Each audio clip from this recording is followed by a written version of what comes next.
ನಮಗೆ ಗೊತ್ತಾಯ್ತು ಬ್ರೋ. ಯಾಕೆಂದರೆ ಈ ಫೀಲೇ ಬೇರೆ ಥರ. ಇವಾಗ ವೈಲೆನ್ಸ್ ಅಂದರೆ ನಾವು ಅರ್ಜುನ್ ರೆಡ್ಡಿ, ಕಬೀರ್ ಸಿಂಗು ಅದನ್ನು ವೈಲೆನ್ಸ್ ಅಂತ ಇದ್ರು. ಇವಾಗ ಅಣಿಮಲ್ಲು ಅದನ್ನು ವೈಲೆನ್ಸ್ ಅಂತಿದ್ರು. 100 ಅಣಿಮಲ್ಲು, 100 ಕಬೀರ್ ಸಿಂಗು, 100 ಅರ್ಜುನ್ ರೆಡ್ಡಿ ಸೇರಿದ್ರು ಒಂದು ಉಪೇಂದ್ರ ಆಗಕ್ಕೆ ಸಾಧ್ಯನೇ ಇಲ್ಲ ಬ್ರೋ. ಆ ಥರ ವೈಲೆನ್ಸ್ ತೋರಿಸೋರು ನಮ್ಮ ಉಪ್ಪಿ ಅಣ್ಣ. ಏನಕ್ಕಂದರೆ ಇವ್ರು ಸಿನಿಮಾದಲ್ಲಿ ಕೆಲವೊಂದು ತತ್ವಗಳು ಸಕ್ಕತ್ತಾಗಿ ಹೇಳೋರು ಬ್ರೋ. ಎಲ್ಲ ನಾನು ನಂದು ಅಂತ ಹೋಗ್ತಾ ಇರೋವಾಗ ಕೊನೆಗೆ ಯಾವುದು ನಂದಲ್ಲ ಅಂತ ಈ ಸಿನಿಮಾದಲ್ಲಿ ಒಳ್ಳೆ ತತ್ವ ತೋರಿಸೋರೆ. ಇವಾಗ ನಾವು ಮಾತಾಡಬೇಕಾದಾಗ ಮುಂದೆ ಚೆನ್ನಾಗಿರ್ತೀವಿ, ಹಿಂದೆ ಹೆಂಗೆಂಗೋ ಮಾತಾಡ್ತೀವಿ ಅಂಥದ್ದೆಲ್ಲ ಈ ಉಪ್ಪಿ ಅವರು ನಾಲ್ಗೆಗೂ ಮನ್ಸಿಗೂ ಫಿಲ್ಟು ತೆಗ್ದಾಕ್ಬಿಟ್ರೆ ಹೆಂಗಿರ್ಬೋದು ಅಂತ ಏಕೈಕ ತೋರಿಸಿರೋ ವ್ಯಕ್ತಿ ಇವ್ರು ಒಬ್ಬರೇ ಬ್ರೋ. ಉಪ್ಪಿ ಇದ್ದಾರೆ, ಯಾರು ಬರೋಕ್ಕಾಗಲ್ಲ. ಉಪ್ಪಿ ಯಾವತ್ತಿದು ಗ್ರೇಟ್. ಏನು ಬ್ರೋ ಬೈ ಕ್ವಾಲಿಟಿ ಬಂದು ನಿಜ ಹೇಳ್ತೀನಲ್ಲ ಬೈ, ಇವಾಗ ಕನ್ನಡ ಇಂಡಸ್ಟ್ರಿಯಲ್ಲಿ 100 ಫಿಲಮ್ ಮಾಡಲಿ ಬೈ, ಈ ಕ್ಲಾರಿಟಿ ಆಗಲಿ 25 ವರ್ಷದ ಫಿಲಮ್ ಅಂತ ಅನ್ಸೋದೇ ಇಲ್ಲ. ನೀವೇನಾದರೂ ಅಂದ್ಕೊಳ್ಳಿ, ಒಂದು ಮೂವಿ ನೋಡಿದವ್ರಿಗೆ ಮಾತ್ರ ಈ ಫೀಲ್ ಗೊತ್ತಾಗಿರುತ್ತೆ, ಥಿಯೇಟ್ರ್ ಫೀಲು. ನಾವು ನೋಡಿದ ಮಟ್ಟಿಗೆ ಕನ್ನಡ ಇಂಡಸ್ಟ್ರಿಯಲ್ಲಿ ತಿಂಗ್ಳಿಗೆ 100 ಫಿಲಮ್ ರಿಲೀಸ್ ಆಗುತ್ತೆ ಬೈ. ಕ್ಲಾರಿಟಿ ಆಗಲಿ, ಕ್ವಾಂಟಿಟಿ ಆಗಲಿ. BGM ಅಲ್ಲೇ ಸತ್ತೋಗ್ಬೇಕು ಬೈ. KGF ಹೊಡೆದಿರೋ BGF ಹೊಡೆದವ್ರು ಬೈ. ಇದರಲ್ಲಿ 25 ವರ್ಷದಿಂದ ಯಾವ್ದು ಬೈ ಇವಾಗ ಪ್ಯಾನ್ ಇಂಡಿಯಾ ಅಂತ ಸಾಯ್ತಾರೆ.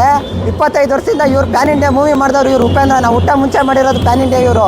ಅದಕ್ಕೆ ಇವ್ರು ಯಾವತ್ತೂ ರಿಯಲ್ ಸ್ಟಾರ್ ಏನೋ ಒಂದು. ಇವಾಗ ನಾನು ಊಟ ಮುಂಚೆ ಅವ್ರು ಪ್ಯಾನ್ ಇಂಡಿಯಾ ಮಾಡಿದ್ದಾರೆ ಅಂದರೆ ನಾನು ನಿಜವಾಗ್ಲೂ ಒಂದು ಗಿಲ್ಟ್ ಇತ್ತು ಬೈ. ಉಪೇಂದ್ರ ಮೂವಿನ ಥಿಯೇಟ್ರಲ್ಲಿ ನೋಡ್ಬೇಕು ಅಂತ ಒಂದು ಗಿಲ್ಟ್ ಇತ್ತು. ಯಾಕಂದರೆ 1000 ಸಲ ಟಿ ವಿಲಿ ನೋಡಿದ್ದೀನಿ ಈ ಮೂವಿನ. ಆದರೆ ಒಂದು ಸಲ ಥಿಯೇಟ್ರಲ್ಲಿ ನೋಡ್ಬೇಕಂತ ಆಸೆ ಇತ್ತು ಬೈ. ಇವತ್ತು ಉಪ್ಪಿ ಸರಿಂದ ಬೆಳಿಗ್ಗೆ ಮಾರ್ನಿಂಗ್ 6:30 ಶೋಗೆ ಬಂದೆ, ಟಿಕೆಟೇ ಸಿಕ್ಕಿಲ್ಲ ಬೈ. ಹೆಂಗೆ ಅವ್ರ ಹತ್ರ ಅಡ್ಜಸ್ಟ್ ಮಾಡಿ ಟಿಕೆಟ್ ತೊಗೊಂಡು ಒಳಗೆ ಹೋದ್ರೆ ಬೈ ಕ್ರೇಜ್ ನೋಡಿ ತಲೆ ಕೆಟ್ಟೋಯ್ತು ಬೈ. ಕರಿಯ ಆಗಲಿ, ಜಾಕಿ, ಶಾಸ್ತ್ರಿ ಬೈ, ದರ್ಶನ್, ಪುನೀತ್ ಅವ್ರ ಫಿಲಮಿಗೆ ಈ ಥರ ತುಂಬ ನೋಡಿದ್ದೀರಾ. ಉಪ್ಪಿ ಫಿಲಮ್ ಅದು 25 ವರ್ಷದ ಹಿಂದೆ ಫಿಲಮು. ಹೆಂಗೆ ತುಂಬ್ತಾರೆ ಬೈ ಜನ, ಒಂದು ಸೀಟ್ ಖಾಲಿ ಇಲ್ಲ ಬೈ, ನಿಂತ್ಕೊಂಡು ನೋಡಿದ್ದಾರೆ ಜನಗಳು. Full great by. 25 ವರ್ಷದ ಫಿಲಮ್ನ ಈ ಥರ ಕ್ಲಾರಿಟಿ ಆಗಲಿ, ಸೌಂಡ್ ಎಫೆಕ್ಟ್ ಆಗಲಿ ಸಕ್ಕದ ಮಾಡಿದ್ದಾರೆ ಬೈ. ಬ್ರೋ ಕೆಲವೊಂದು ಡೈರೆಕ್ಟ್ರುಗಳು ಇವಾಗ ಹೇಳ್ತಾರೆ ಗೊತ್ತಾ, ನಾನು ಹಂಗೆ ಮೇಕಿಂಗ್ ಮಾಡಿದ್ದೀನಿ, ಹಂಗೆ ಸಿನಿಮಾ ಮಾಡಿದ್ದೀನಿ, ಹಂಗೆ ವೈಲೆನ್ಸ್ ಸಿನಿಮಾ ಮಾಡಿದ್ದೀನಿ ಅಂತ. ಅವರೆಲ್ಲ ಬಂದು ಈ ಸಿನಿಮಾ ನೋಡಬೇಕು. ಏನಕ್ಕಂದರೆ 25 ವರ್ಷದಿಂದನೇ ಈ ಥರ ಮಾಡೋರೆ. ಇವಾಗ ಮೊನ್ನೆ ಕರಿಮಣಿ ಮಾಲೀಕ ಅನ್ನೋದು ನಮ್ಗೆ 25 ವರ್ಷ ಆದಮೇಲೆ ಅರ್ಥ ಆಯಿತು. ಆಮೇಲೆ ಇದರಲ್ಲಿ ಎಂಟ್ರಿ ಸಾಂಗು ಬಾ ನೀನು ಅಕ್ಕನ್ ಬಾ ಅಂದ್ಕೊಂಡಿದ್ವಿ, ಅದು ನೀನು ಅಕ್ಕನ್ ಬಾ ಅಲ್ಲ, ವಿ ಲವ್ ಯು ಬಾ ಅಂತ 25 ವರ್ಷ ಆದಮೇಲೆ ನಮ್ಗೆ ಆ ಸತ್ಯ ಅರ್ಥ ಆಯಿತು.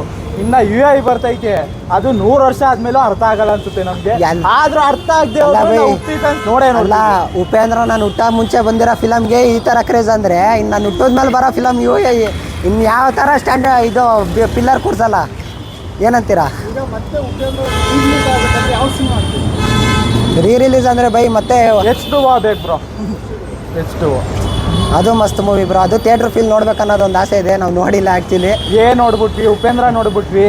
ಬಟ್ ನಾವು ಚಿಕ್ಕ ಹುಡುಗರಾಗಿರೋವಾಗ ನೋಡೋ ಪಿಕ್ಚರ್ ಎಲ್ಲ ಇವಾಗ ಬಂದರೆ ಅದು ಉಪ್ಪಿ ಅಣ್ಣನ ಸಿನಿಮಾ ಬಂದರೆ ಗೋಲ್ಡನ್ ಸಿನಿಮಾ. ಅದೆಲ್ಲ ನಮ್ಗೆ ಹಬ್ಬ ಇದ್ದಂಗೆ. ಯಾವ ಸಿನಿಮಾಗಳು ಬರಲಿ ನಾವು ಕಾಯ್ತೀವಿ. ನಾವು ಫಸ್ಟು ಇದೇ ಥರ ಫ್ಯಾನ್ಸರ್ ನೋಡ್ತೀವಿ. Thank you bro. ತುಂಬ ಖುಷಿ ಆಯ್ತು ಇನ್ನೊಂದ್ಸರಿ ರಿಲೀಸ್ ಆಗಿದ್ದು ನೋಡಿ. ಅವ್ರು ಯಾವಾಗಿದ್ರು ಸೂಪರೇ. ಅವ್ರದ್ದು ಸೂಪರ್ ಆದರೆ ಚೆನ್ನಾಗಿರುತ್ತೆ. ಸಖತ್ತಾಗಿದೆ. 25 ವರ್ಷ ಆದರೂ ಸೂಪರಾಗಿ ಮಾಡಿದ್ದಾರೆ. ಸಖತ್ತಾಗಿದೆ.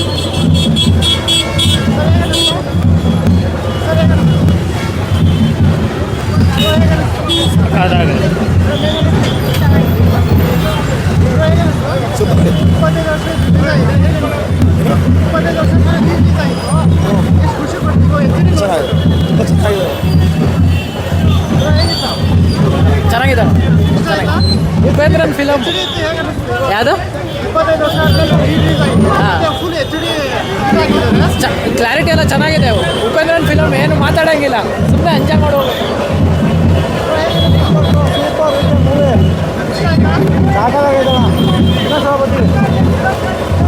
ಲಾಸ್ಟ್ ಟೈಮ್ ರಿಲೀಸ್ ಆದಾಗ ಹುಟ್ಟಿರಲಿಲ್ಲ. ಈ ಸತಿ ನಮ್ಮ ಅಪ್ಪ ಅಮ್ಮ ಏನು ಎಕ್ಸ್ಪೀರಿಯನ್ಸ್ ಮಾಡೋ ಚಾನ್ಸ್ ಸಿಕ್ತು. Amazing experience. ಹಾಂ, ಕ್ವಾಲಿಟಿ ನೆಕ್ಸ್ಟ್ ಲೆವೆಲ್ ಇದೆ. ಚೆನ್ನಾಗಿ ಮಾಡಿದ್ದಾರೆ, ತುಂಬ ಚೆನ್ನಾಗಿ ಬಂದಿದೆ ಮಾತ್ರ. ಅಮೇಝಿಂಗ್. ಚೆನ್ನಾಗಿದೆ ಬ್ರೋ.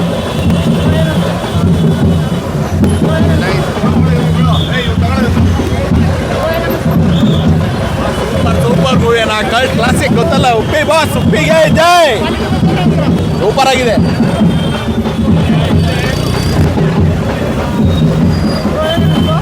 ಚೆನ್ನಾಗಿದೆ. 25 ವರ್ಷ ಆದಮೇಲೆ ಹಿಂಗಿದ್ದಾರೆ ಅಂತ ಕ್ವಾಲಿಟಿ ಬಗ್ಗೆ ಹೇಳೋದು ಬೇಡ.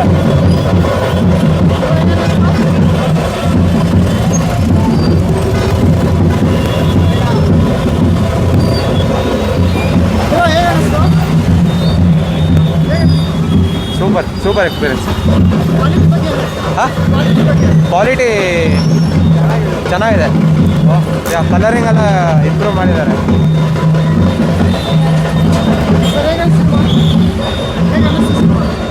ಸರ್ ಥಿಯೇಟರ್ ಮಿಸ್ ಮಾಡಿದೆ ಮೂವಿನ. ಇವಾಗ ಫುಲ್ ಫ್ರೆಶ್ ಆಗಿತ್ತು ಇದು, ಇವಾಗ ನೋಡೋಕೆ ತುಂಬ ಫ್ರೆಶ್ ಆಗಿದೆ.